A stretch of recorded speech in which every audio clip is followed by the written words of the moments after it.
Ayo berinvestasi akhirat, bangun rumahmu di surganya. Sempurnakanlah ibadah Anda dengan beramal jariah yang pahalanya tidak terputus hingga akhir kiamat.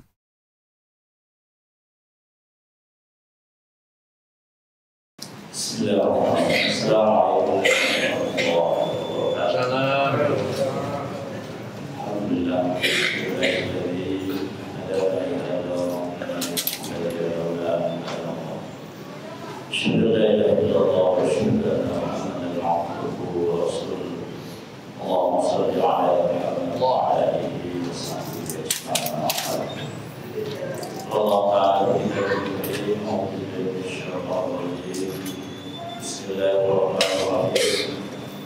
Innamal mu'minuna ikhwatun. Wa qala Rasulullah sallallahu alaihi wasallam, la yu'minu ahadukum hatta yuhibba li akhihi ma yuhibbu an-nas. Sallallahu alaihi wasallam Rasulullah alaihi. Masyaallah muslimin, jemaah sekalian sidang jemaah subuh yang insyaallah dimuliakan Allah. Pada kesempatan subuh yang pertama saya diharapkan menyampaikan satu materi terkait dengan konsepsi Islam dan kasih sayang. Bapak Ibu sekalian, insyaallah dimuliakan Allah, mengawali tausiah kita, kita sama-sama mensyukuri nikmat Allah Subhanahu wa Ta'ala yang telah memberikan sekali lagi kita kesempatan pada subuh hari ini untuk bersama-sama menjalankan satu bagian dari kewajiban kita sebagai hamba Allah, yang salat subuh secara berjamaah di bulan suci Ramadan. Masalah muslimin sedang jamaah subuh yang insyaallah dimuliakan Allah. Sesungguhnya kalau kita mau membandingkan semua ajaran atau bahkan konsepsi yang ada di bumi ini, maka kita akan mendapati konsep Islam tentang kasih sayang ini adalah konsep yang begitu lengkap, begitu luar biasa, dan kemudian tentu memberikan solusi bagi kehidupan kita dengan sangat sempurna dan paripurna. Nah, semuanya kita paham bahwa semuanya konsep ini adalah konsep yang datang dari Allah Subhanahu wa Ta'ala, zat yang tidak ada kurangnya, zat yang maha sempurna. Setidaknya ada 3 konsepsi yang kita lihat secara singkat pada kesempatan subuh hari ini. Bagaimana Islam kemudian memberikan konsep kasih sayang sesama umat Islam. Kemudian yang kedua juga sesama manusia, ya, tentu di luar Islam. Islam pun juga punya konsepsi itu. Bukan hanya itu, akan tetapi juga kepada makhluk Allah yang lain. Kalau bentuk hewan dan sebagainya, maka di sana pun ada konsepsi kasih sayang yang kemudian Allah Subhanahu wa Ta'ala berikan untuk kita. Yang pertama, mari kita melihat bagaimana Islam memandang persaudaraan sebagai sama seorang mukmin.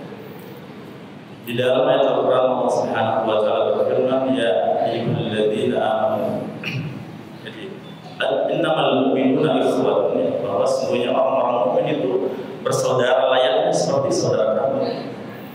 Tapi saya bayangkan bagaimana kita menyikapi saudara kita sendiri, tentu bagaimana kita menyayangi dia, ya, sama seperti bagaimana kita menjadikan kita sebagai keluarga. Kita bisa bayangkan, ya, setiap hari-hari kita di rumah, ya, kita bersama-sama, ya, saling berbagi, dan kemudian tentu juga dalam semua aspeknya, ya.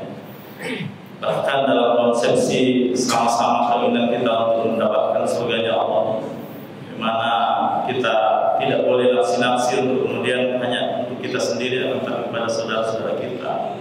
Semua kita menginginkan kebaikan, dan dalam semua aspeknya. Seperti itulah sungguhnya persaudaraan selayaknya saudara kandung. Di dalam hadis Rasulullah SAW diungkapkan, ya, bagaimana kecintaan kita tidak sempurna iman kita hingga menjadikan saudara kita, kecintaan kita pada saudara kita yang lain sama dengan kecintaan kita pada diri kita sendiri. Ini lebih luas lagi, ya. Jadi la yu'minu ahadukum hatta yuhibba li akhihi ma yuhibbu li nafsihi. Tidak sempurna iman seorang yang menjadikan kecintaannya kepada saudaranya yang sama. mencintai dirinya sendiri. Ini luar biasa konsepsi yang kemudian disampaikan Allah dan Rasulnya kepada kita. Dan kemudian juga di dalam hadis yang lain disampaikan bahwa seperti apa ya, secara berkasih sayang sama seorang mukmin itu adalah salah satu tubuh. Jadi kalau ada bagian tubuh kita yang sakit, maka semua bagian tubuh yang lain itu tidak bisa istirahat, tidak bisa ya. Laksana misalnya kita sakit kepala atau demam ya. Jadi seluruh tubuh kita, kalau ada kaki kita yang sakit misalnya, yang mungkin bisul di ujung jari kaki kita, maka yang merasakan sakit itu bukan hanya di bagian ujung kaki saja, tetapi semua tubuh kita akan merasakan demam, ya, tidak bisa tidur dan sebagainya. Ini adalah sebuah perumpamaan yang sungguhnya sangat-sangat indah yang kemudian disampaikan oleh Allah dan Rasulnya tentang persaudaraan kita sebagai sesama mukmin. Kalau kita melihat lebih jauh, ya, yang kedua adalah bagaimana Islam pun tidak membatasi persaudaraan itu atau kasih sayang itu kepada seorang atau sesama muslim. Kita kenal yang namanya Piagam Madinah, yang satu yang sangat terkenal di dalam kehidupan manusia ya, bagaimana sebuah undang-undang yang kemudian tentu menjadi bagian dari syariat Allah dan juga apa yang disampaikan oleh Rasulullah kepada kita. Bagaimana tata cara bermasyarakat, jadi bagaimana hidup rukunnya ya, Muslim dengan orang non-Muslim misalnya di dalam sebuah negara, di dalam sebuah masyarakat. Kita bisa lihat ya, dalam Islam hanya Islam yang kemudian memiliki konsepsi tentang ahlul zimmah ya. Jadi bagaimana kehormatan harta dan juga jiwa orang-orang ahlul zimmah itu sama kedudukannya dengan penjagaan harta dan juga nyawa seorang mukmin, sama kedudukannya. Saat kemudian mereka menjadi bagian dari warga negara yang kemudian mau patuh tunduk diberlakukan syariat kepadanya, maka sesungguhnya apa yang menjadi hak mereka juga sama dengan apa yang dimiliki oleh seorang mukmin tanpa perbedaan. Ini adalah konsepsi yang luar biasa yang kemudian juga diajarkan oleh Islam kepada kita. Dalam aspek yang lain kemudian konteks kalau kemudian kita menyaksikan saat ini bagaimana aksi-aksi terjadi, individualisme yang begitu luar biasa, maka sesungguhnya di dalam Islam tidak menganut aspek yang demikian. Begitu kemudian kasih sayang Allah Subhanahu Wa Taala sangat-sangat luar biasa ya. Konsepsi Islam tentang kasih sayang sangat-sangat indah ya, sangat-sangat memberikan solusi bagi masalah kita. Contoh misalnya kalau kita melihat bagaimana distribusi harta dalam Islam, Islam yang kemudian memiliki konsepsi yang betul-betul kemudian diajarkan bagaimana misalnya harta kita ya, harta yang kemudian diberikan oleh Allah kepada kita itu akan semuanya milik kita. Kalau kemudian cukup nisab dan haulnya ya, dalam konteks kewajiban ya, ini kewajiban berarti harus ya. Tidak boleh tidak kita harus keluarkan 2,5% kalau cukup nisab dan haulnya ya, dalam zakat mal. Dan itu hanya diperuntukkan bagi mereka-mereka yang miskin ya, 8 asnaf di dalam yang akan menerima zakat ini. Jadi hanya boleh disimpan di dalam kas Baitul Mal khusus pos zakat ya. Tidak boleh kemudian digunakan untuk membangun infrastruktur dan sebagainya, karena itu hanya diperuntukkan bagi mereka-mereka yang misalnya tidak berada dalam kecukupan. Nah ini sesungguhnya adalah satu mekanisme konsepsi Islam dalam kasih sayang kepada sesama manusia di dalam konsep distribusi harta ya. Belum lagi kemudian sedekah dan seterusnya ya, zakat fitrah dan juga yang lain yang kemudian menjadi kewajiban seorang mukmin kepada mukmin yang lain dan juga dalam sebuah konsepsi masyarakat. Dan kemudian tidak cukup dengan itu ya, kalau kita bisa lihat ya, dalam konsep jihad sekalipun ya, kita bisa melihat bagaimana konsep kasih sayang dalam konteks Islam. Yang namanya jihad ini ya kebutuhan untuk membebaskan sebuah negeri supaya mereka bisa didakwahi. Ya.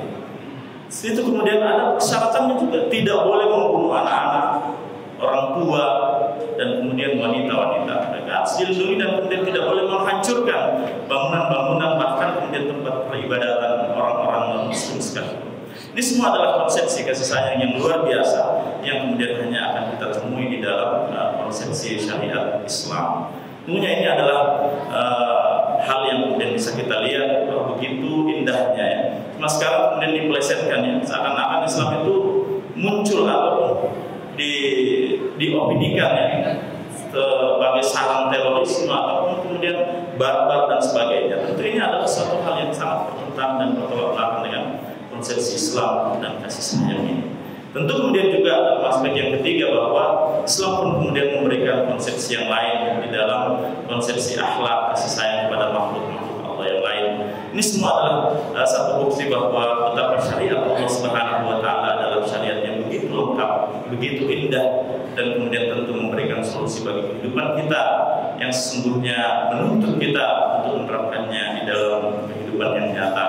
Di samping kemudian konsepsi Islam yang lain yang kemudian saling menyatu mewujudkan sebuah rahmatan lil alamin, kebaikan bagi semua, bisa kemudian itu diwujudkan di tengah-tengah kehidupan masyarakat kita, dan terbukti selama beratus-ratus tahun saat syariat Allah Subhanahu wa taala itu diterapkan di tengah-tengah masyarakat, maka akan memberikan kebaikan dan kasih sayang yang luar biasa dan mewujudkan kerahmatan bagi seluruh isi alam ini, jadi rahmat bagi semua umat, bukan hanya bagi kaum muslimin, non-muslim, dan juga bagi makhluk-makhluk Allah yang lain.